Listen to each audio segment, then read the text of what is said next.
Ayan sila guys. Ito yung aming mga hito na artistahin. Ayan, makikinis. Malulusog. Ayan, daily po ang ating harvest.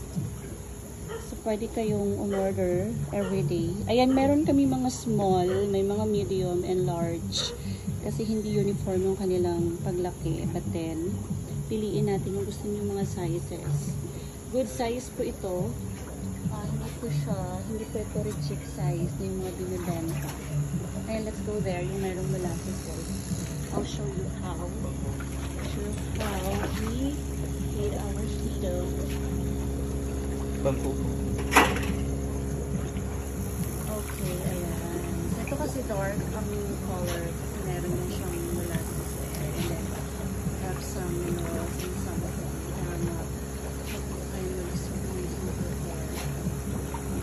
Meron kami mga small. So, we can supply daily to your hito needs.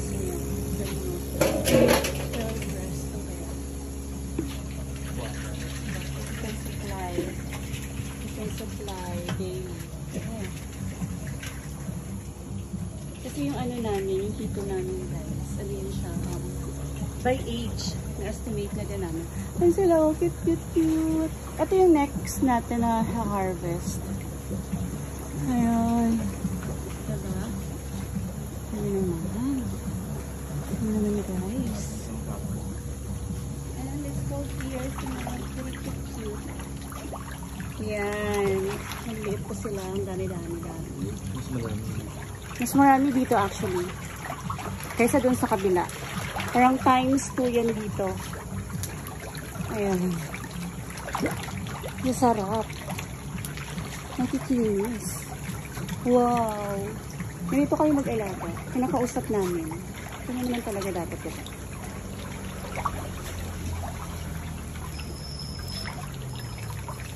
Ayan sila guys. Kitang-kita naman. Mga small pa yan sila. Right. Balik tayo dun sa clear new water. Alam guys, there's a lot of benefits ng ating mga catfish. Sobrang daming benefits niya. And the good thing is, gamay lang ang calorie niya. So, sa mga nagde-diet, perfect talaga siya guys. Ayan, and murang-mura lang sa amin.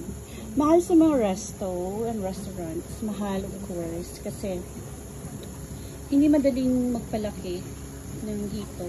Hito farming is not easy as you think it is. So, ganyan siya.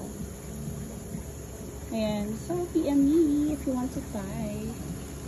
May mga small and may mga large and medium. Right.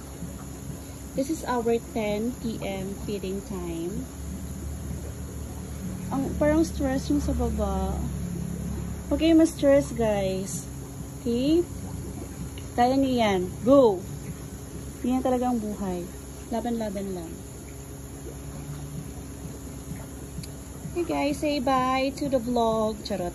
Say bye to my friends in Facebook, guys. Bye-bye.